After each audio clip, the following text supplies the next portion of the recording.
Asyhadu anna Muhammadan abduhu wa rasuluhu da ila ridwani. Allahumma salli alaihi wa ala alihi wa ashabihi wa ikhwani.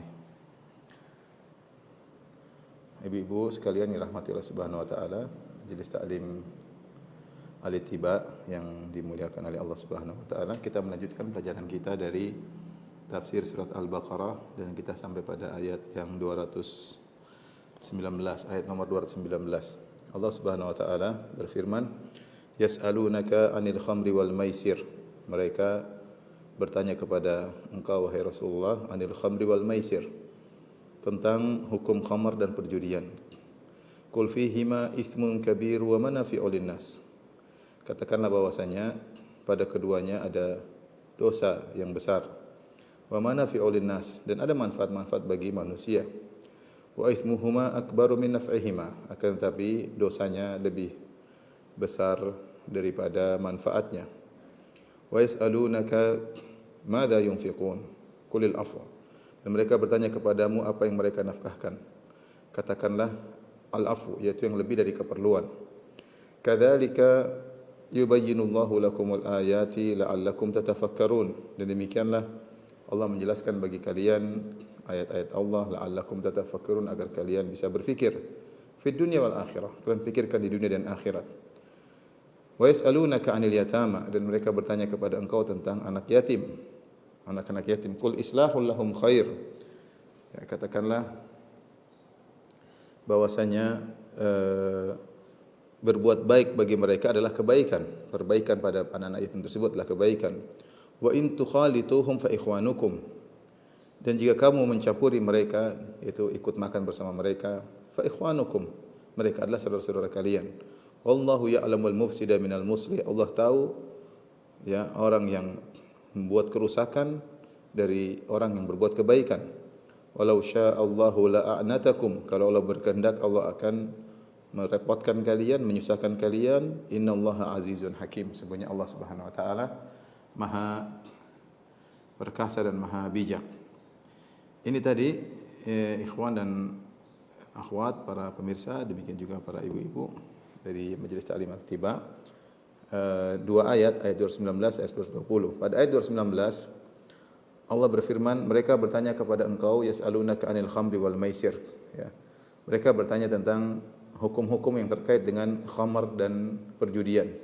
Hal ini kenapa? Karena dua perkara ini adalah dua perkara yang sering mereka lakukan di zaman jahiliyah. Terlalu mendarah daging bagi mereka, tradisi yang terlalu mendarah daging, khamar maupun perjudian. Terutama khamar. Bahkan kalau kita lihat ada namanya abyad khamriyah, yaitu syair-syair terkait dengan khamar. Saking kecanduan mereka khamar, saking khamar itu digandrungi oleh orang-orang Arab jahiliyah dahulu, mereka membuat syair-syair tentang khamar. Bagaimana warna khamar, bagaimana cawannya, mereka buat, bagaimana mereka kehabisan uang karena beli khamar. Dan kalau kita boleh katakan, mereka menganggap orang yang punya khamar itu orang yang sukses. Orang yang punya khamar itu orang yang sukses, sehingga khamar adalah suatu minuman kebanggaan. Suatu minuman kebanggaan, saking terlalu mendarah daging.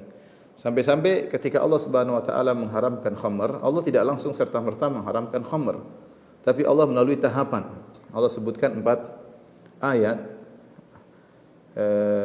dengan berbeda waktu untuk ayat yang keempat Allah mengharamkan khamar. Jadi Allah muqaddimah dengan 3 ayat sebelumnya. Ayat-ayat tersebut yang terkait dengan pengharaman khamar, yang pertama adalah surat An-Nahl ayat 67. Allah ketika menyebut tentang nikmat-nikmat yang Allah berikan kepada hamba-hambanya, Allah berkata, "Wa min thamaratin nakhili wal a'nabi tattakhiduna minhu saqaran wa rizqan hasana." Dan di antara buah-buahan korma dan buah-buah anggur, kalian bisa gunakan buah-buah tersebut untuk sakaran, untuk mabok. Wa rizqan hasana, dan rezeki yang baik, rezeki yang baik. Di sini Allah menyebutkan di antara nikmat yang Allah berikan kepada mereka adalah khamar. Ini awal khamar belum haram. Allah mengatakan di antara buah-buah korma dan buah anggur bisa kalian jadikan sakaran untuk kalian mabuk, wa rizqan hasana, dan juga untuk dijadikan rizki yang baik. Kata para ulama, meskipun Allah menyebutkan di antara nikmat adalah membuat buah korma maupun buah anggur menjadi khamar, tapi setelah itu Allah mengatakan dan rizki yang baik. Isyarat bahwasanya khamar ini meskipun dia nikmat dan dulu dibolehkan, tetapi dia bukan rizki yang baik. Makanya Allah menggandengkan tattakhiduna minhu sakaran wa rizqan hasana. Kalian menjadikan buah korma dan buah anggur sebagai khamar dan sebagai rizki yang baik. Isyarat bahwasanya khamar ini bukan rizki yang baik meskipun halal. Jadi pertama cuma isyarat saja bahwasanya khamar itu bukanlah rizki yang baik. Setelah itu, jadi belum diharamkan, masih diisyaratkan bahwa ini bukan rizki yang baik. Kemudian setelah itu Allah Subhanahu wa taala sebutkan ayat dalam surat An-Nisa ayat 43. Allah mengatakan, "Ya ayyuhalladzina amanu la taqrabus salata wa antum sukara hatta ta'lamu ma taqulun." Wahai orang-orang beriman, janganlah kalian mendekati salat sementara kalian dalam kondisi mabuk sampai kalian mengerti apa yang kalian ucapkan. Jadi Allah melarang orang-orang yang salat dalam kondisi mabuk, ya. La taqrabus salat, jangan dekati salat wa antum sukara, sampai sementara kalian dalam kondisi mabuk, hatta ta'lamu ma taqulun, sampai kalian mengerti apa yang kalian ucapkan. Sehingga dahulu kalau mereka dalam kondisi mabuk tidak boleh ke masjid, tidak boleh salat. Jadi kalau mereka mau mabuk, mereka pilih waktu yang jauh dari waktu salat. Misalnya kalau mabuk di pagi hari, zuhur sudah sadar, maka tidak mau salat zuhur. Jadi dulu masih dibolehkan. Ini pun masih dibolehkan minum khamar, yang dilarang jangan mabuk ketika salat itu saja. Jadi pengharamannya masih terkait dengan salat. Kemudian baru turun ayat ini. Ayat yang sedang kita bahas ini. Ya. Dalam surat Al-Baqarah 219. Yas'alunaka 'anil khamri wal maisir. Mereka bertanya kepada engkau tentang hukum khamar dan perjudian. Qul fihima itsmun kabir. Katakanlah bahwasanya pada khamar dan perjudian ada dosa yang besar. Wa manafi'ul linnas. Allah ajak berfikir. Allah ajak renungkan. Memang benar khamar itu ada faedahnya, judi ada faedahnya. Khamar di antara faedahnya misalnya menghilangkan kegalauan, stres jadi hilang dengan minum khamar, senang-senang hilang. Di antara manfaatnya dijadikan perdagangan sebagai pemasukan mereka, dagang ada pemasukan. Dahulu seperti itu. Khamar dijadikan sebagai alat perdagangan sehingga sumber pemasukan bagi penduduk kota Mekah. Orang melakukan jual beli khamar. Demikian juga judi. Judi juga ada manfaatnya. Ya, orang bisa tadinya miskin ikut judi bisa kaya.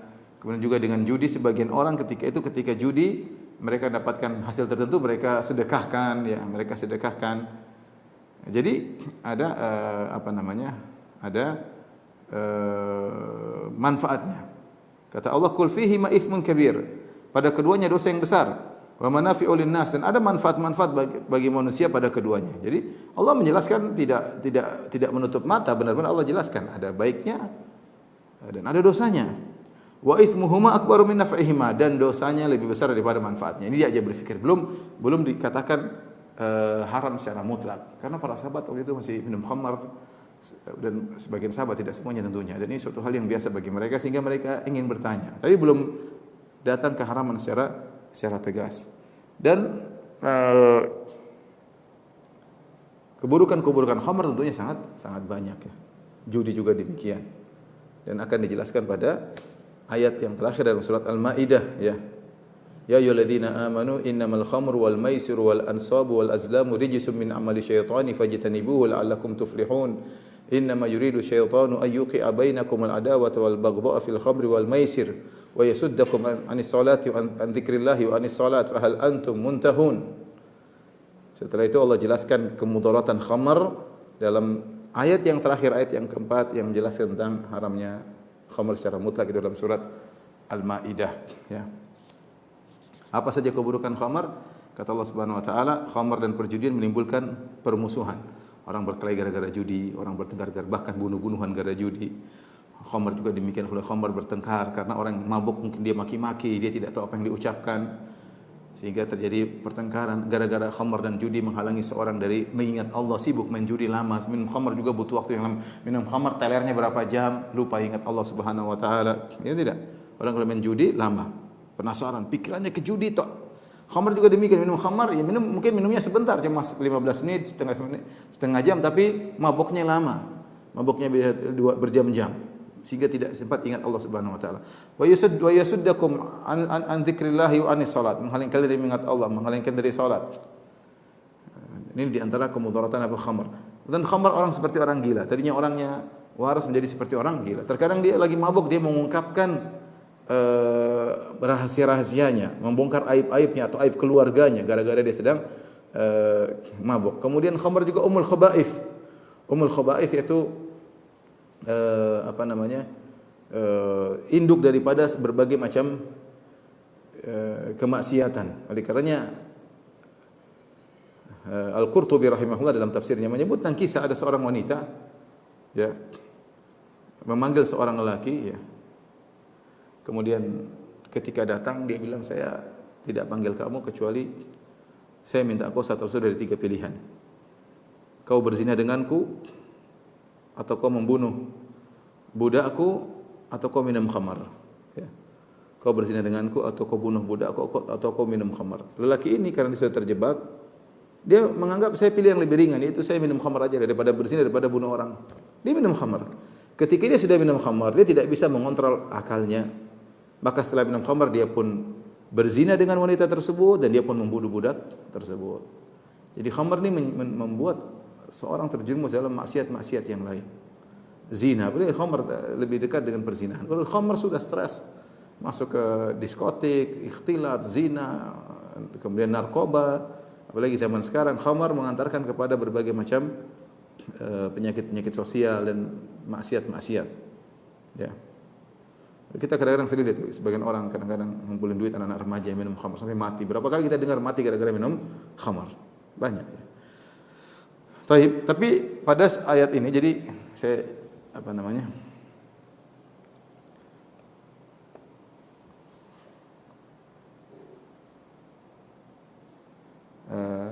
tadi kita sebutkan ya, khamar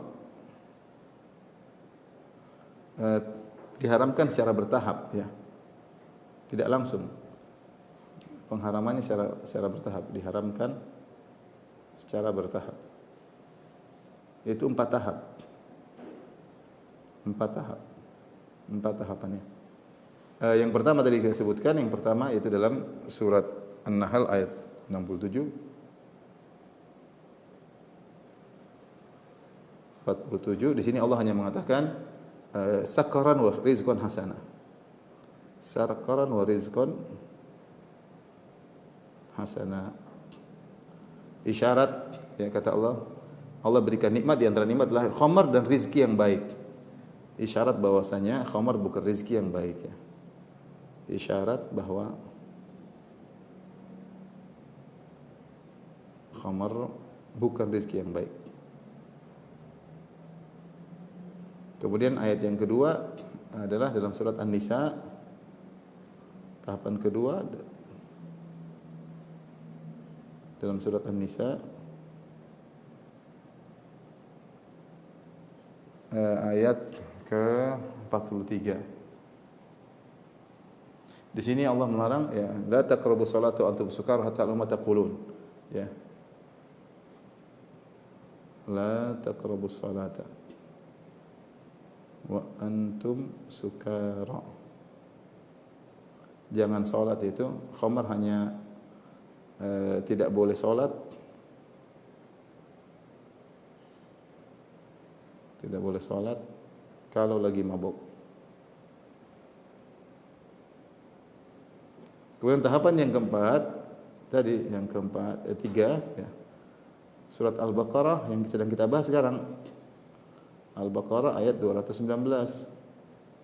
Di sini wa ithmuhuma akbaru min naf'ihima. Wa ithmuhuma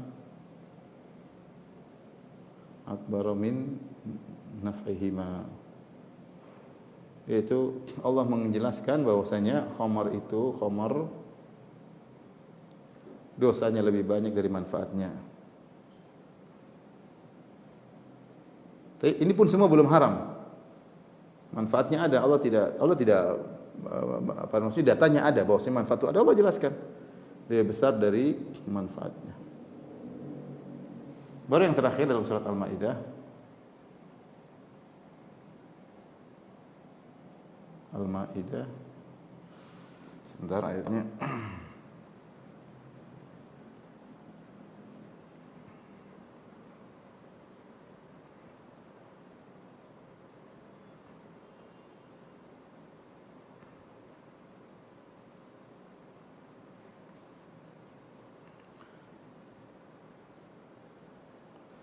Saya carikan ayatnya.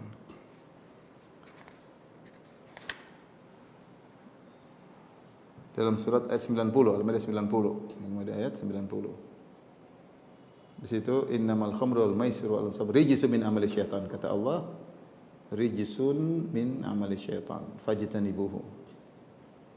Bahwasanya khamr itu perbuatan syaitan.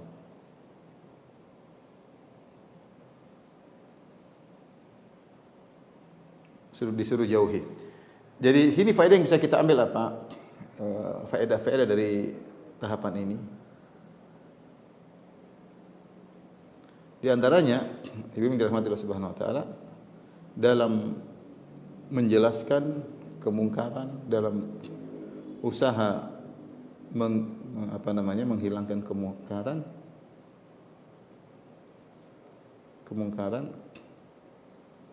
jika tidak bisa secara langsung, boleh dengan bertahap.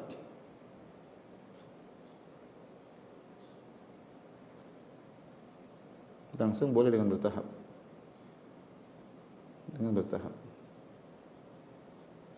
Boleh ya. Ya, kita ada seorang tidak mampu untuk meninggalkan suatu secara total, kita bilang sudah.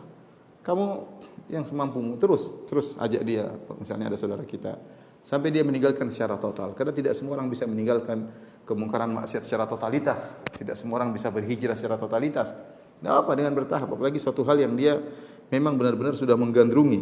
Lihatlah bagaimana orang-orang Arab dahulu mereka sangat menggandrungi khamar dan perjudian. Allah pun ketika mengharamkan khamar dengan tahapan. Kemudian yang kedua, dalam menjelaskan keharaman sesuatu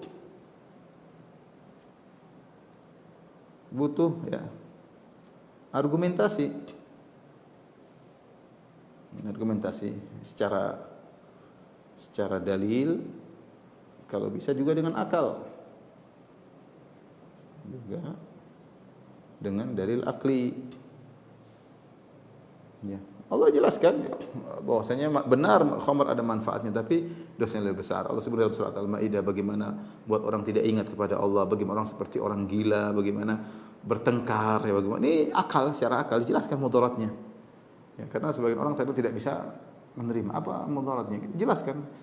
Kalau tidak ada, kalau Allah bilang haram jelas haram, tapi sebagian orang terkadang tidak bisa menerima kecuali kalau kita jelaskan dengan dalil akal. Orang yang beriman Allah bilang haram selesai. Ya, tapi sebagian orang tidak, dia ingin tahu kenapa ya. Butuh kita jelaskan. Kemudian ketika menjelaskan juga, ya, lihat di antara metode Allah dalam menjelaskan,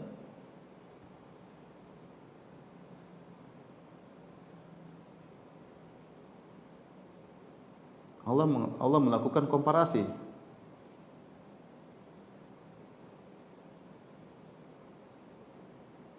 Ya, kata Allah, benar manfaatnya ada tapi dosanya lebih besar. Ya, dia tidak menutup mata. Dia bilang, oh enggak ada kebaikannya. Ada, Allah bilang ada kebaikannya. Kita menjelaskan dukun ada kebaikannya, ada. Terkadang barang hilang bisa ketemu, ada kebaikannya. Terkadang orang yang tidak mau cinta bisa jadi cinta ya. Dukun ada kebaikan, tapi dosanya lebih besar. Syirik, bekerja sama dengan syaitan. Meskipun terkadang kebaikannya ada. Mungkin orang jadi bikin penglaris, warung tidak laku bisa jadi laku. Bisa melet, orang tadinya tidak suka sama dia bisa disuka sama dia. Ini ada manfaat-manfaatnya ya. Tetapi dosanya lebih besar daripada manfaatnya ya. Jadi Allah tidak menafikan realita. Ya, Allah tidak menafikan realita. Realitanya ya. Realita bahwa khamar bermanfaat.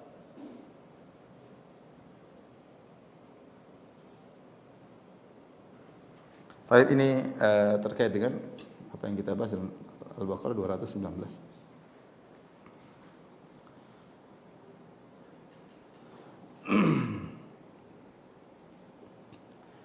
Kemudian kita lanjutkan firman Allah Subhanahu wa taala ya.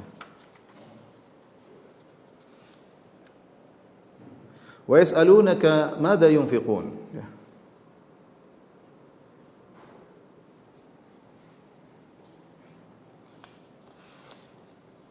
Wa yas'alunaka madza yunfiqun.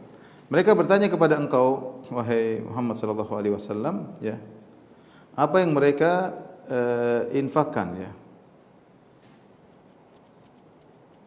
Yaitu mereka bertanya tentang kadar, ya, wa yas'alunaka madza yunfikun, tentang kadar berapa yang harus saya infakkan. Ini penting.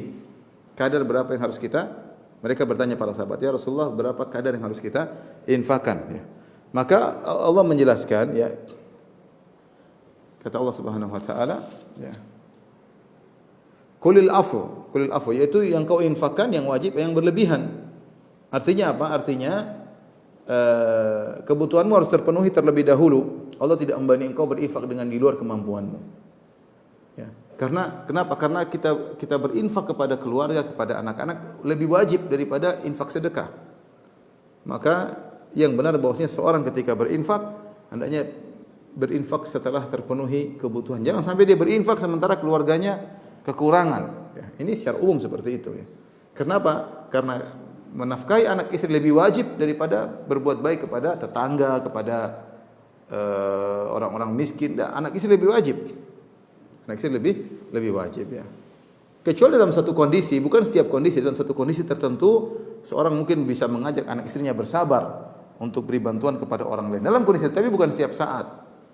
Abu Bakar radhiyallahu anhu pernah berinfak dengan seluruh hartanya. Umar pernah berinfak dengan setengah hartanya. Tapi Abu Bakar siapa? Dia orang yang bisa menafkahi anak istrinya. Ya. Ya. Tapi bukan setiap saat Abu Bakar seperti itu radhiyallahu taala anhu. Jadi jangan sampai kita berinfak sementara kita sendiri kekurangan. Ini salah dalam skala prioritas. Karena dalam hadis kata Nabi sallallahu alaihi wasallam, wala yataqarrabu ilayya 'abdi bi syai'in ahabbu ilayya mimma aftaratuhu alaih. Tidaklah hambaku mendekatkan dirinya kepadaku dengan suatu perkara yang lebih aku cintai daripada perkara yang aku wajibkan kepadanya.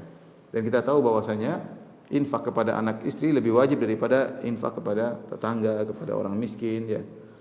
Makanya Nabi SAW mengatakan dinarun anfaqtahu fi sabilillah wa dinarun anfaqtahu fi raqabah wa dinarun anfaqtahu tasaddaqta bi ala miskin, dinarun anfaqtahu ala ahlik a'dhamu ajran alladhi anfaqtahu ala ahlik.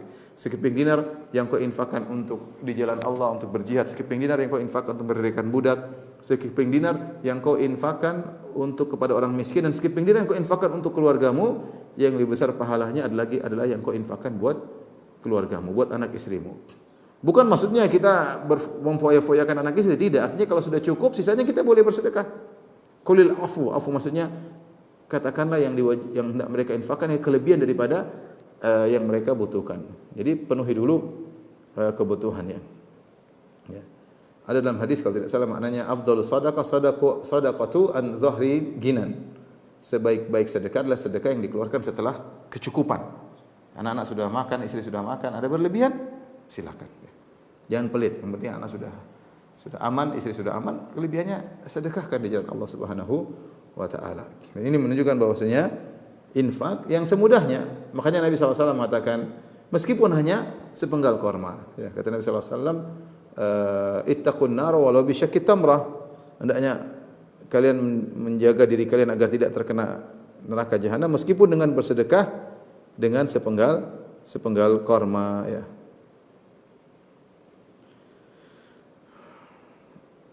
Syariat tidak memberatkan. Taib ya. Demikian juga ayat selanjutnya kata Allah Subhanahu wa taala, "Kadzalika yubayyinullahu lakumul ayati la'allakum tatafakkarun." Demikianlah Allah menjelaskan bagi kalian ayat-ayat agar kalian berfikir ya. Berfikir apa? Mengolah akal untuk mencapai pada tujuan. Jadi Allah jelaskan khamar seperti ini, judi seperti ini, pikirkanlah mana manfaatnya, mana dosanya. Dan tadi Allah sudah jelaskan meskipun ada manfaatnya, dosanya lebih besar daripada manfaatnya. Karena paling utama di antara dosa khamar adalah membuat pertikaian, membuat pertentangan, menghalangi dari salat, membuat lupa berzikir kepada Allah, belum dosa-dosa yang lainnya. Karenanya dalam hadis Rasulullah SAW melaknat khamar dari 10 sisi ya. La'anallahu al-khamra, Allah melaknat khamar apa namanya? Yang minumnya ya, asiraha yang memeras anggur untuk jadi khamar atau korma dibuat jadi khamar, wa mu'tasiraha yang nyuruh untuk dijadikan khamar ya. Kemudian hamilaha yang apa namanya membawa khamar ya.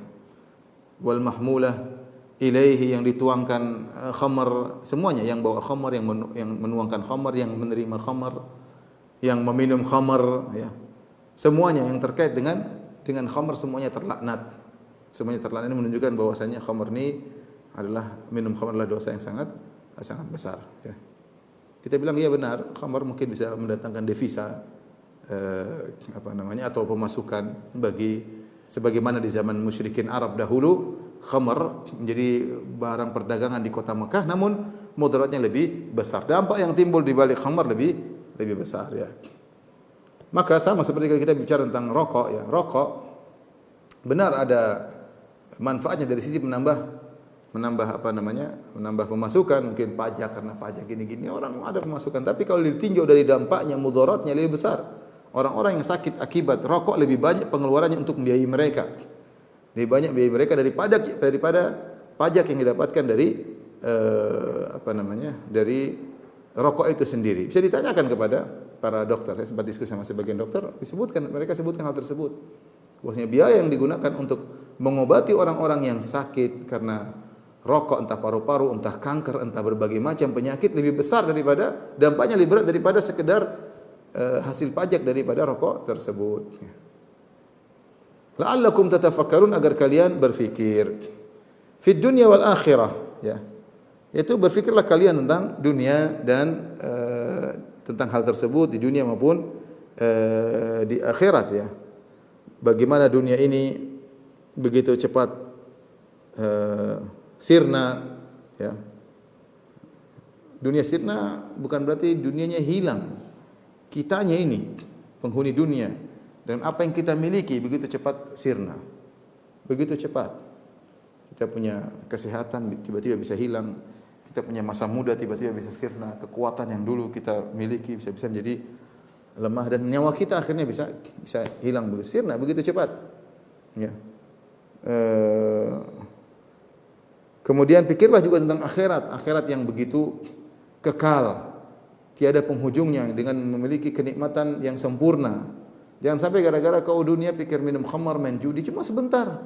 Senang-senang karena khamar, senang-senang karena judi cuma sebentar, tapi kalian tidak mendapatkan kenikmatan yang sempurna di akhirat. Jadi Allah sudah berfikir, ya, ini di antara hal yang membantu kita untuk meninggalkan kemaksiatan adalah memikirkan menimbang antara dunia dan akhirat.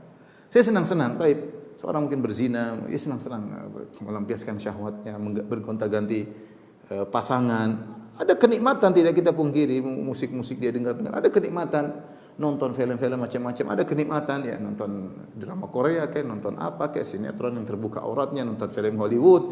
Banyak, tapi itu cuma sebentar.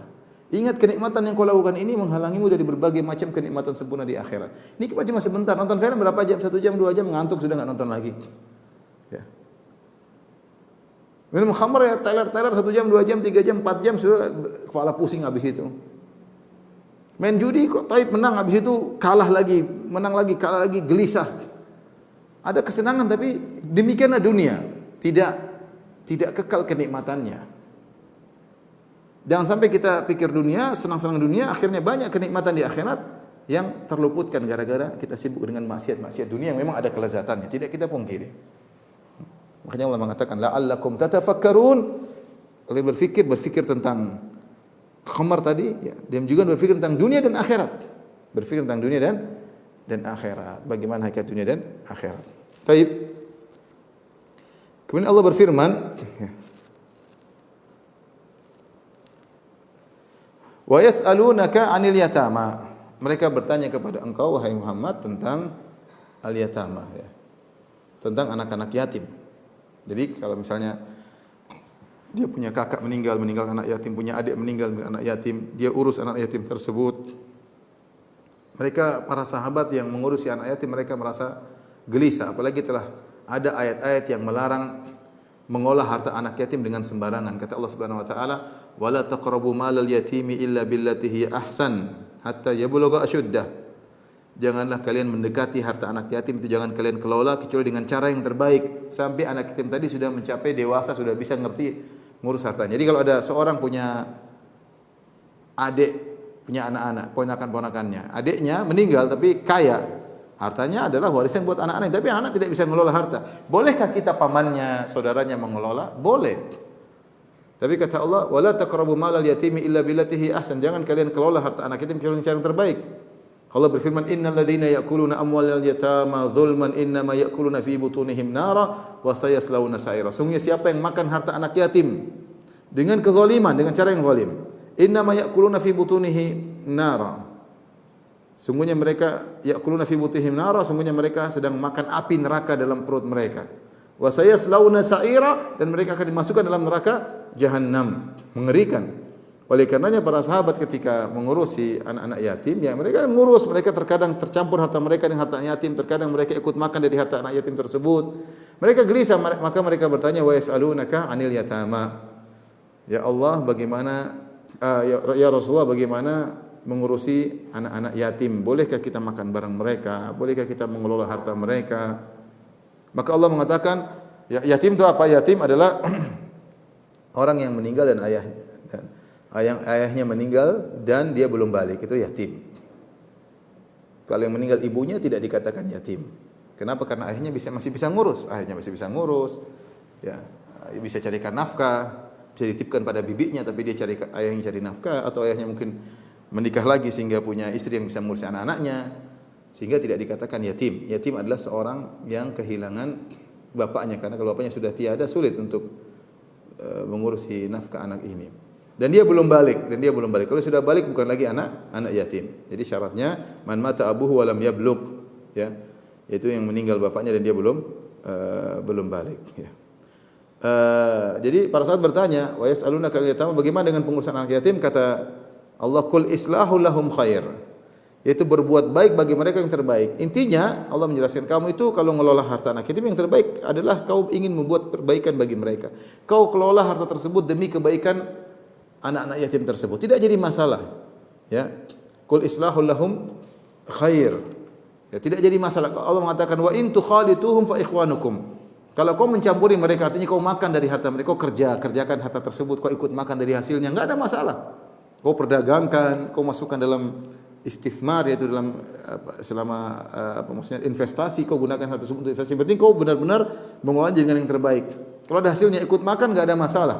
Dengan cara yang ma'ruf, wa in tukhalituhum fa ikhwanukum. Kalau kalian ikut mengelola harta dan ikut makan hasilnya, maka tidak jadi masalah, karena anak-anak yatim tersebut adalah saudara-saudara kalian. Ikut makan, ikut minum dari makanan mereka, mereka tahu adalah saudara-saudara kalian. Setelah itu Allah mengatakan, wallahu ya'lamul mufsida minal muslih. Allah lebih tahu mana yang melakukan kerusakan dari mana yang melakukan kebaikan. Allah tahu hal tersebut. Jadi Allah Maha tahu bagaimana kau mengelola dengan cara yang baik, bagaimana kau tidak ingin mengambil harta tersebut. Kau kerjakan, kelola harta tersebut, ada waktunya makan dari hasil, tidak jadi masalah. Ya, misalnya ada bibi ngurusi ponakan-ponakannya yang yatim. Dia ngurus, dia ikut makan dari makanan mereka, enggak ada masalah, dia ngurus mereka kok. Tapi tidak boleh berlebihan, diambil hartanya, belikan emas, belikan untuk senang-senang dia, itu enggak boleh. Itu namanya tidak mendekati mengelola harta anak yatim dengan sebaik-baiknya, justru mengambil untung dari mereka. Itu tidak boleh. Anak yatim butuh perhatian. Makanya di antara dosa sangat besar, di antara dosa-dosa besar yang membinasakan adalah aklu malil yatim, makan harta anak yatim dengan cara yang zalim. Kenapa? Anak yatim butuh perhatian, butuh kau kelola hartanya, karena kalau tidak dikelola mungkin habis. Kelola dengan baik biar bisa menguntungkan, agar bisa terus mereka memiliki pemasukan. Ini malah hartanya dimakan dengan cara yang zalim, diambil dengan cara yang tidak benar. Makanya ketika Rasulullah SAW mengatakan ijtanibu sab'an minal mubiqat, jauhilah 7 dari perkara-perkara yang membinasakan. Di antaranya kata Nabi SAW, wa aklu malil yatim, makan harta anak yatim. Ya. Yang tadi juga Allah mengatakan innal ladzina ya'kuluna amwalal yatama dzulman innama ya'kuluna fi butunihim nara. Siapa yang makan harta anak yatim, maka dia makan api dalam perutnya. Kalau Rasulullah mengatakan ana wa kafil yatim ka hataini fil jannah, aku dan pengurus anak yatim seperti ini dekat di surga. Bagaimana dengan orang yang malah mendolimi anak yatim? Ini terjadi pada sebagian orang ketika ponakannya meninggal, kemudian omnya ngambil hartanya, dikelola, diambil untuk ini enggak benar, bahaya. Demikian saya ingatkan bagi orang-orang yang menerima sumbangan untuk anak yatim. Orang-orang yang memberi sumbangan niatnya untuk anak yatim, entah bikin rumah yatim, untuk makan. Bukan kemudian anak yatim dijadikan sarana untuk perkaya diri. Hati-hati. Dia buka donasi untuk anak yatim, dia kaya-kaya senang-senang, kemudian dia bilang kan boleh kita mengambil dana operasional. Tapi kamu ngambil dana operasional bukan seenakmu. Harus ada yang audit, bukan kamu ngambil kamu untuk diri sendiri, kamu yang beri gaji diri sendiri, enggak. Harus ada pihak yang lain mengaudit yang layak kamu dapat seberapa sesuai dengan susahnya kerjamu. Kalau cuma duduk, cuma sebarin apa namanya iklan donasi, kemudian kamu ambil 10%, 15% dari mana? Udah dapat 100 miliar, dari 1 miliar kamu ambil 100 juta, ngawur. Cuma duduk manis kemudian ngambil 100 juta. Enggak boleh seperti itu, namanya makan harta anak yatim karena orang-orang memberi sumbangan untuk anak yatim bukan untuk mengkayakan dirimu, wahai pengumpul donasi. Kalau niatmu baik mengumpulkan donasi, boleh, bukan tidak boleh mengambil dana operasional, boleh, tapi harus ditakar secukupnya sesuai dengan kerjaanmu dan harus ada yang pihak ketiga atau pihak keempat yang menakar berapa yang berhak kau terima, bukan sembarangan. Ini bahaya. Ya. Lihat bagaimana para sahabat gelisah ketika mereka bekerja untuk anak yatim. Bolehkah mereka ikut makan? Kata Allah tidak jadi masalah. Qul islahul lahum khair, yang penting kalian membuat perbaikan buat anak-anak yatim, buat kebaikan buat anak yatim. Wallahu ya'lamul mufsida minal muslih. Allah tahu mana yang melakukan kerusakan dan mana yang baik. Baik. Kata Allah, walau syaa Allahu la'anatakum innallaha azizun hakim.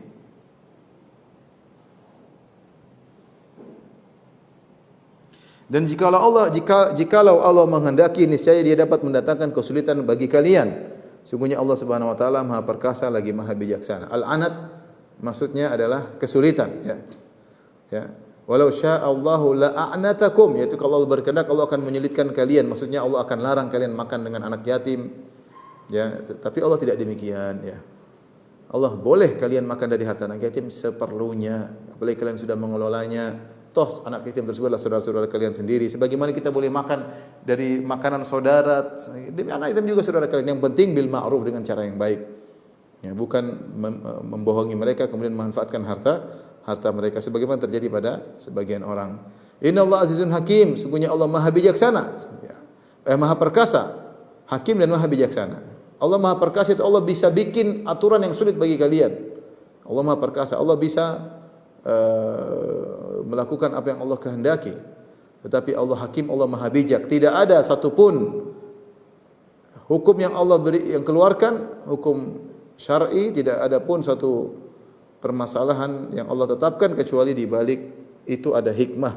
Karena Allah Subhanahu wa taala hakim, Allah adalah Maha bijak. Dan sifat hikmah ini, Allah Maha bijak, adalah sifat yang zatiyah, selalu menempel pada zat Allah. Tidak pernah Allah membuat satu keputusan yang tidak hikmah. Semuanya pasti hikmah. Apapun yang Allah tetapkan, apa yang Allah takdirkan, apa yang Allah turunkan berupa hukum-hukum, hukum ini, hukum anu dalam Al-Quran maupun dalam sunnah-sunnah Nabi, semuanya pasti hikmah. Kadang kita ketahui, terkadang tidak kita ketahui. Tapi Allah adalah hakim.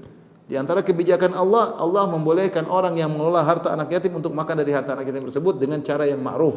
Tidak boleh berlebih-lebihan. Baik, kemudian kita lanjutkan ayat berikutnya. Ayat 221, kata Allah Subhanahu wa taala, "Wala tankihul musyrikati hatta yu'min." Janganlah kalian menikahi orang-orang wanita-wanita. Jangan kalian menikahi wanita-wanita musyrikat sampai mereka beriman. Wala amatun mu'minatun khairum musyrikati walau ajabatkum. Sungguhnya budak wanita yang mukminah lebih baik daripada wanita merdeka musyrikah, meskipun wanita musyrikah tadi membuat kau kagum, yaitu cantik, menarik hatimu. Kemudian kata Allah, wala tunkihul musyrikina hatta yu'minu, dan janganlah kalian menikahkan orang-orang musyrikin dengan wanita-wanita kalian sampai mereka beriman. Wala 'abdun mu'minun khairum min musyrikin walau ajabakum. Sungguhnya budak yang mukmin lebih baik daripada seorang musyrik yang merdeka meskipun menarik hatimu lelaki musyrik tersebut. Ulaika yad'una ilan nar. Sungguhnya para lelaki musyrikin dan para wanita musyrikat, mereka hanya menyuruh kepada neraka jahanam. Wallahu yad'u ilal jannati wal maghfirati bi idzni. Adapun Allah Subhanahu wa taala, maka Allah menyeru kepada surga dan kepada ampunan dengan izin Allah. Wa yubayyinu ayatihi lin-nasi la'allahum yatadhakkarun, dan Allah menjelaskan ayat-ayatnya kepada manusia agar mereka bisa mengambil pelajaran. Taib, ikhwan dan akhwat yang rahmatillah subhanahu wa ta'ala, ya. Di awal ayat Allah mengatakan wala tankihul musyrikat. Perhatikan sini.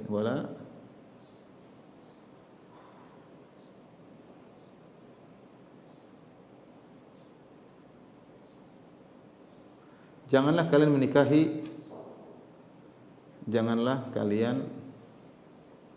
menikah dengan wanita-wanita musyrik. Wanita-wanita musyrikah. Kenapa? Allah jelaskan karena wal amatun mu'minatun, budak wanita meskipun dia budak lebih baik daripada, artinya lebih baik kau menikah dengan budak wanita yang mungkin tidak cantik jelita, lebih baik daripada kau menikah dengan wanita-wanita yang musyrikah meskipun cantik. Kenapa? Karena Allah mengatakan ulaika yad'una ilan nar, mereka ini lelaki musyrik dan wanita musyrik mengantarkan kamu, menyuruh kamu pada neraka jahanam. Di sini Allah melarang menikah dengan wanita musyrik. Artinya seorang laki muslim tidak boleh menikah dengan wanita musyrikah. Ya. Musyrikah di sini maksudnya adalah selain ahlul kitab. Karena ahlul kitab diperbolehkan, ya. Allah berfirman dalam surat Al-Maidah, ya. Di awal surat Al-Maidah, ya. Allah berfirman dalam ayat yang keempat, dalam ayat yang kelima, ya. Kata Allah, "Al-yawma uhilla lakumut thayyibat wa ta'amul ladzina utul kitaba halal lakum wa ta'amukum halal lahum wal muhsanatu minal mu'minati wal muhsanatu minal ladzina utul kitaba min qablikum idza ataitumuhunna ujurahunna muhsinina ghairu musafihina wa lam muttakhidhi akhdan wa may yakfur bil imani faqad habita amaluhu fil akhirati minal khasirin." Ya. Jadi ahlul kitab, adapun ahlul kitab maka boleh dinikahi. Adapun wanita ahlul kitab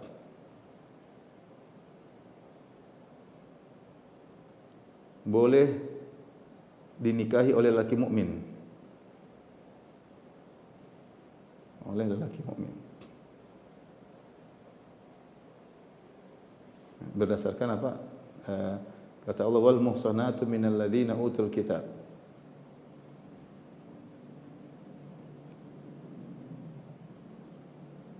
Idza ataitumuhunna ujurahunna muhsinina ghairu musafihin. Taib, ini dalam surat Al-Maidah ayat 5. Jadi menikah lelaki muslim menikah dengan wanita ahlul kitab boleh, Yahudiyah atau Kitabiyah atau Nasraniyah. Dengan Yahudi dengan berbagai macam firqahnya, Nasrani juga boleh dengan berbagai firqahnya. Boleh seorang muslim menikah dengan Kristen Katolik, dengan wanita Kristen Protestan, dengan Kristen misalnya Ortodoks, dengan Kristen Pantekosta, dengan Kristen apapun. Sama Yahudi juga berbagai macam firqahnya boleh selama dia ahlul kitab, maka diperbolehkan. Karena Allah memberi keringanan untuk ahlul kitab, boleh dimakan makanannya, sembelihannya boleh, dan boleh dinikahi wanita-wanitanya. Adapun wanita musyrikah penyembah berhala maka tidak boleh. Seperti menikah dengan agama wanita musyrikah beragama Buddha, beragama Hindu, penyembah berhala, Majusi, semua tidak boleh. Yang boleh cuma ahlul kitab, ya. Ya. Dan Allah membedakan antara ahlul kitab dengan musyrikin, ya. Perhatikan. Demikian juga Allah membedakan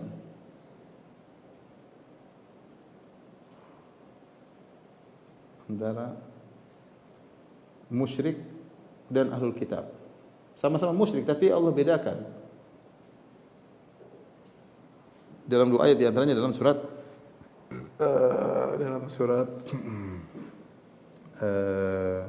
innal ladzina kafaru min ahli kitab wal musyrikina lam yakunil ladzina kafaru, dalam surat lam yakunil ladzina kafaru. Kata Allah innal ladzina kafaru min ahli kitab wal musyrikina fi nari jahannam khalidina fiha.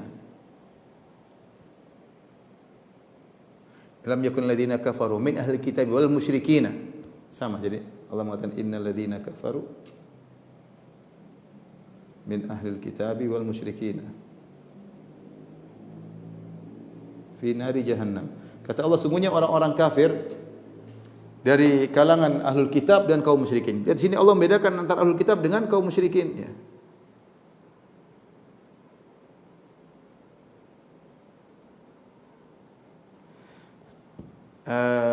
Jadi Allah mengatakan orang-orang kafir dari kalangan ahlul kitab dan musyrikin. Allah bedakan. Kemudian yang kedua dalam surat Al-Baqarah ayat 105 ya. Kata Allah Subhanahu wa taala, "Ma yawaddul ladzina kafaru min ahlil kitab walal musyrikin ay yunazzala alaikum min khairin min rabbikum ay yunazzala alaikum min khairin min rabbikum." Wallahu yakhtassu bi rahmatihi may yasha. Perhatikan, tidaklah kata Allah, tidaklah orang-orang kafir dari kalangan ahlul kitab dan musyrikin. Sini Allah bedakan, orang kafir itu ada ahlul kitab, ada musyrikin. Artinya apa? Orang-orang kafir itu ada dua. Ada dua jenis model ya. Ada dua model. Yaitu ahlul kitab, musyrikin yang lain. Sehingga hukumnya berbeda ya. Karena kita sering ditanya, "Ustaz, apakah hukum menikah dengan wanita ahlul kitab masih berlaku sampai zaman sekarang?" Bilang masih berlaku. Ahlul kitab di zaman Nabi sudah musyrik. Ahlul kitab di zaman Nabi sudah musyrik. Yahudi Nasara sudah musyrik. Makanya terjadi pertempuran antara Nabi dengan mereka. Mereka tidak mau beriman kepada Nabi Muhammad sallallahu alaihi wasallam. Dan ternyata di zaman mereka pun Nabi membolehkan makan sembelihan mereka dan juga membolehkan menikah dengan wanita-wanita mereka selama itu ahlul kitab. Dan sekarang benar sebagian kaum muslimin yang belajar di luar negeri, di Eropa ya, di Australia, terkadang mereka harus menikah di sana. Dan terkadang mereka menikah dengan wanita-wanita yang ahlul kitab ya, wanita ahlul kitab. Baik, ayat selanjutnya, wala tunkihul musyrikina hatta yu'minu. Kata Allah Subhanahu wa taala, wala tunkihu al musyrikina hatta yu'minu wala abdun mu'minun khairun musyriki walau ajabakum. Janganlah kalian menikahkan wanita-wanita kalian dengan kaum musyrikin ya sampai mereka beriman. Sampai mereka beriman. Sungguhnya budak lelaki yang beriman lebih baik daripada lelaki musyrik yang merdeka ya. Di sini kalau kita artikan secara bahasa, janganlah kalian menikahkan lelaki-lelaki musyrik dengan putri-putri kalian, itu wanita-wanita kalian, lelaki-lelaki musyrik dengan wanita-wanita muslimah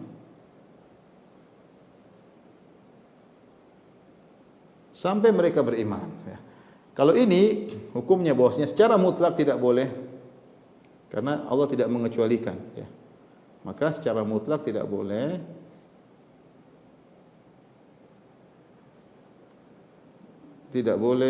wanita muslimah menikah dengan lelaki kafir. Secara mutlak lelaki kafir. Ahlul kitab ataupun bukan. Ahlul kitab maupun selain ahlul kitab. Tidak boleh secara mutlak karena tidak ada pengecualian. Di antara hikmahnya karena wanita lemah, kalau ketika suaminya kafir, dia mudah terbawa untuk ikut kekufuran. Ini sering terjadi. Sebagian orang kafir menikah dengan wanita muslimah, akhirnya ikut. Dan sering terjadi. Terjadi. Tapi kalau lakinya muslim, wanitanya Nasraniyah, Yahudiyah, mungkin bisa masuk Islam. Dan terjadi. Ya, sebagian lelaki, istrinya Nasraniyah, kemudian masuk Islam. Tetapi kalau lelakinya kafir, perempuannya muslimah, ini rawan. Karena namanya perempuan di bawah pengawasan atau di bawah kekuasaan sang lelaki, maka bisa jadi akhirnya sang wanita terbawa dengan lelaki tersebut. Maka ini hukumnya secara mutlak. Kalau siapa yang menikah wanita muslimah dengan lelaki kafir, maka nikahnya tidak sah. Nikahnya tidak sah. Namun, ikhwan dan akhwat yang dirahmati Allah Subhanahu wa taala, meskipun boleh, perhatikan, meskipun boleh menikah beda agama, ya, meskipun boleh lelaki muslim menikah dengan Yahudiyah, wanita Yahudi atau wanita Nasrani,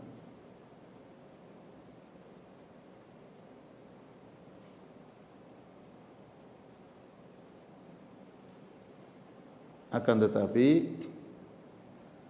lebih afdal menikah dengan wanita mukminah. Afdal dengan wanita mukminah.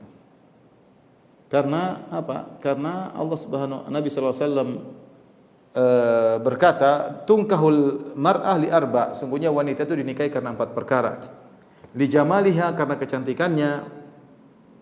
Kemudian wali hasabiha, karena kedudukannya, ya. Kemudian di antara juga karena kecantikannya, karena kedudukannya. Kemudian limaliha, karena hartanya. Walidiniha, karena agamanya. Kemudian kata Nabi, "Fadhfar bi dzatid din taribat yadak." Carilah engkau wanita yang kau nikahi karena agamanya. Nah, kalau kita tahu wanita Yahudi Nasrani, ya tidak, agamanya tidak ada. Artinya agamanya tidak sesuai dengan yang kita inginkan. Meskipun boleh, tapi lebih utama adalah menikah dengan wanita yang sama agama, apalagi wanita yang solehah. Apalagi di akhir ayat setelah Allah menyebutkan tentang haramnya jangan kau nikahkan lelaki wala tankihul musyrik, jangan kau menikah wanita musyrikah, jangan kau menikahkan lelaki musyrik dengan wanita-wanita muslimah. Kata Allah, ulaika yad'una ilan nar. Mereka itu orang-orang musyrikin menyeru kepada neraka jahanam. Hati-hati. Hati-hati. Jangan sampai seorang laki menikah dengan wanita Nasraniyah kemudian mengatakan, udah ya, anak kita bagi 2, sebagian ikut kamu agamanya, sebagian ikut saya agama. Enggak boleh, haram hukumnya. Anak-anak di bawah tanggung jawab dia. Dia enggak boleh ngikutin istrinya. Kalau dia tidak, istrinya maksa gitu, ceraikan. Jangan sampai agama anaknya menjadi tumbal. Ini terjadi. Menikah dengan saya, tapi nanti anaknya bagi 2. Nanti anak pertama masuk Islam, anak kedua Nasrani, anak ketiga masuk Islam, anak keempat Nasrani. Enggak boleh seperti itu. Ya. Dan betapa terjadi, saya pernah mengenal sebagian orang menikah dengan ahlul kitab. Kemudian akhirnya punya anak sekian, kemudian cerai, anak-anaknya ikut ibunya.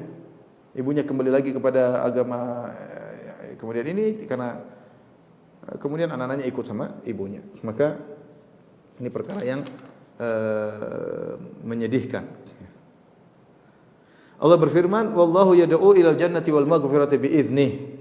Sungguhnya Allah menyeru kepada surga dan ampunan dengan izin Allah Subhanahu wa taala. Wa yubayyinu ayatihi lin-nas. Allah jelaskan ayat-ayatnya kepada manusia, la'allahum yatadhakkarun, agar mereka bisa mengambil pelajaran, agar mereka bisa mengambil pelajaran. Di antara faedah yang kita ambil dari ayat ini, faedah yang paling penting dari kata Allah, wala tunkihul musyrikin hatta yu'minu. Janganlah kalian menikahkan lelaki musyrik dengan wanita muslimah. Ketika firman Allah, janganlah kalian nikahkan, ini menunjukkan bahwasanya wanita tidak boleh menikah kecuali dengan wali. Ya. Ini la nikaha illa bi wali. Wanita tidak boleh menikah kecuali dengan walinya, karena Allah mengatakan jangan kalian nikahkan wanita-wanita muslimah dengan para laki-laki musyrik. Artinya wanita muslimah tidak bisa menikahkan dirinya sendiri, enggak boleh. Tidak seperti sebagian keyakinan sebagian orang meyakini bahwasanya wanita kalau sudah dewasa boleh nikah sendiri, apalagi sudah janda boleh nikah sendiri meskipun tanpa wali. Ini tidak benar. Memang ini pendapat dari Imam Abu Hanifah rahimahullah, tapi pendapat ini lemah. Karena dalam hadis Rasulullah SAW mengatakan la nikah illa bi wali, tidak ada nikah kecuali dengan wali. Di antara dalilnya ini. Dan ini di antara bentuk penghormatan kepada wanita. Karena wanita mudah sekali dikibulin, mudah sekali akhirnya dirayu sama seorang laki, dinikahi ternyata ditipu, dan terjadi seperti itu. Tapi kalau ada walinya yang ngecek, dicek dulu laki tersebut benar atau tidak, yaitu fungsinya wali, sehingga wanita tidak dibohongin oleh laki-laki yang tidak bertanggung jawab. Tapi demikian saja, Ibu yang dirahmati Allah Subhanahu wa taala, ya, sampai di sini kajian kita bacakan pertanyaan-pertanyaan yang masuk. Ustaz, apakah kalau minum alkohol kadarnya sedikit sehingga tidak memabukkan termasuk diharamkan juga Ustaz? Adakah persentase berapa kadar yang dilarang? Rasulullah mengatakan askara kathiruhu fa qaliluhu khamar. Suatu yang kalau banyak diminum bikin mabuk, maka sedikitnya pun khamar. Ya, meskipun tidak mabuk. Misalnya kalau kita minum 1 gelas atau satu botol kita minum bikin mabuk, berarti 1 tetesnya pun haram. Meskipun kita minum 1 tetes tidak mabuk. Tapi kalau kita minum 2 botol, 3 botol tidak mabuk, berarti itu bukan khamar, tidak sampai pada derajat khamar. Dan itulah definisi yang disampaikan oleh Nabi, ma askara kathiruhu wa faqaliluhu khamar. Apa yang kalau banyak diminum bikin mabuk, maka sedikitnya pun bikin mabuk. Ya. Bukan kita karena sedikit tidak mabuk, enggak. Bukan berarti kalau tidak mabuk kita boleh minum, enggak. Coba kalau kau minum ini minuman, mungkin kalau setengah gelas kamu enggak mabuk, tapi kalau satu botol kamu mabuk, berarti setengah gelas ini hukumnya haram. Tapi beda halnya kalau minuman tersebut ternyata 1 gelas, 2 gelas, 3 gelas, 1 botol, 2 botol diminum tidak mabuk meskipun ada alkoholnya, maka sedikitnya pun itu bukan khamar berarti, maka sedikitnya pun tidak apa-apa. Seperti di zaman Nabi SAW, Nabi membolehkan minum nabidh. Nabidh itu apa? Sering kita minum, ambil air, kita masukkan korma atau apa, kita letakkan, kemudian terjadi proses fermentasi. Sehingga minuman tersebut menjadi enak. Rasulullah SAW melarang kalau sudah lebih dari 3 hari. Terutama di musim panas. Tapi kalau baru sehari 2 hari, maka tidak jadi masalah. Meskipun telah terjadi proses fermentasi, keluarlah sumber alkohol, tetapi tidak sampai pada derajat kemabukan, maka itu tidak jadi masalah. Dari sini para ulama berdalil bahwasanya kalau derajat alkoholnya sangat sedikit, seandainya kalau diminum banyak pun tidak memabukkan, maka hal itu tidak dikatakan khamar. Karena khamar itu yang diminum banyak memabukkan. Kalau diminum banyak memabukkan, sedikitnya pun haram. Itu juga khamr meskipun tidak memabukkan. Tapi kalau banyak diminum tidak memabukkan, entah kadarnya berapa, maka tidak dikatakan khamr. Oleh karena sebagian buah-buahan ada alkoholnya, durian ada alkoholnya, saya enggak tahu pisang ada alkoholnya atau tidak ya. Seperti itu, tape juga ada alkoholnya ya. Tapi tidak ada yang bilang makan tape hukumnya haram ya. Ada karena kadarnya sangat kecil. Tapi ada pun kadarnya berapa wallahu alam besok saya tidak tahu.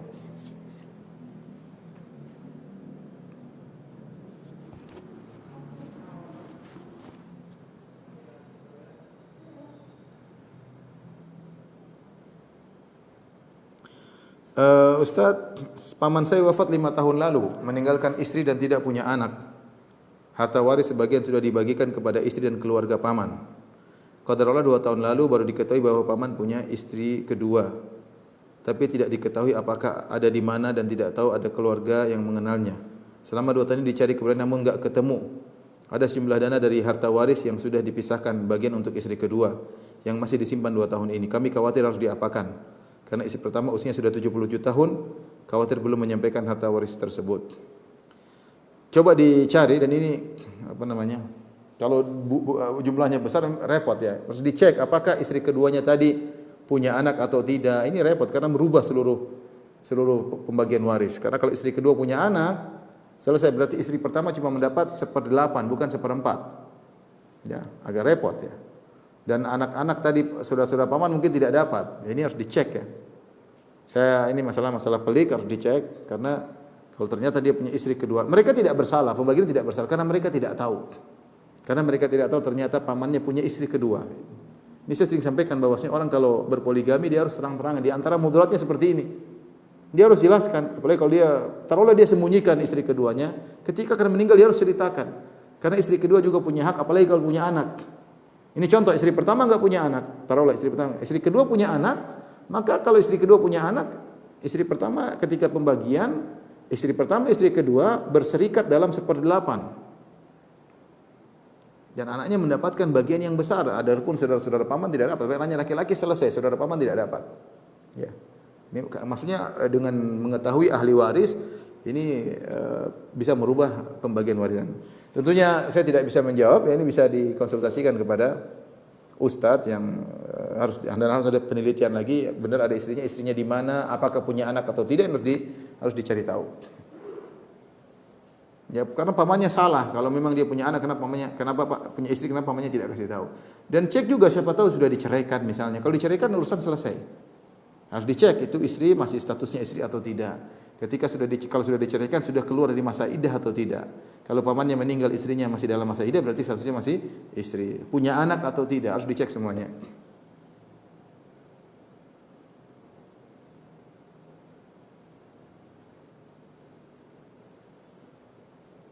Untuk donasi yang berada di luar kota yang membutuhkan dana transportasi, yang terbaik tadi Ustadz katakan harus izin kepada donatur untuk disisihkan.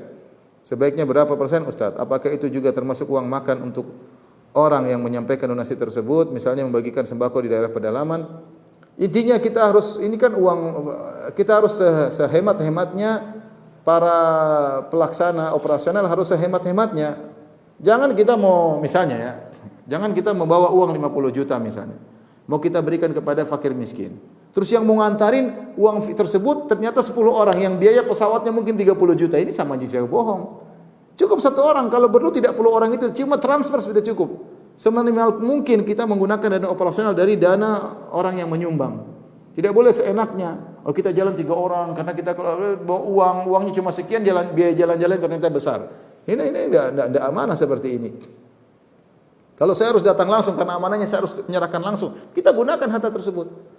Untuk naik pesawat yang secukupnya, untuk makan secukupnya sudah. Ya.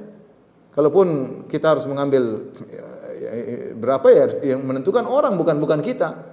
Sejauh mana pekerjaan, jangan seenaknya saya ambil kumpulkan dana 100 juta, saya ambil 20 juta. Kenapa anak saya, istri saya 3, anak saya enggak benar seperti ini.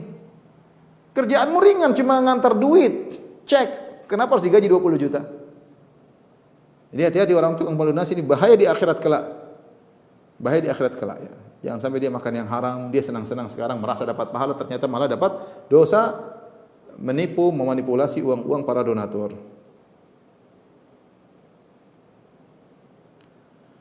Ustaz, jika sudah terjadi pernikahan dengan wanita yang bukan dari ahlul kitab, apakah anak-anak tidak mendapat waris dari ayahnya yang muslim? Kalau anak-anaknya muslim dapat, kalau sudah ini selain ahlul kitab ya, selain ahlul kitab wallahu alam saya tidak tahu. Karena pernikahan tersebut tidak sah ya, pernikahan tersebut tidak sah. Saya tidak tahu jawabannya.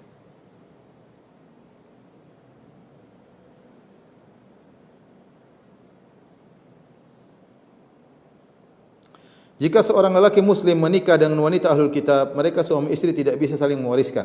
Tetapi banyak muslim yang tidak tahu mengenai hal ini. Apakah harus dibuat surat sebelum terjadi pernikahan? Enggak usah dibuat surat, ini kan penjelasan hukum syar'i. Meskipun tidak ada waris-mewaris, dia boleh memberi hadiah kepada istrinya, istrinya boleh memberi hadiah kepada suaminya, tapi waris enggak boleh. Ya la yarithul muslim kafiran wal kafir musliman, tidak boleh. Ya, tetapi kalau saling menghadiahkan, harusnya seorang muslim tahu hukum interaksi dengan non muslim sebelum dia menikah. Jangan asal dia nikah saja tidak belajar dulu tentang hukum terkait hal tersebut ya. Wallahu taala alam bisawab, demikian saja apa yang saya sampaikan. Kurang lebih saya mohon maaf. Wabillahi taufiq wal hidayah. Assalamualaikum warahmatullahi wabarakatuh.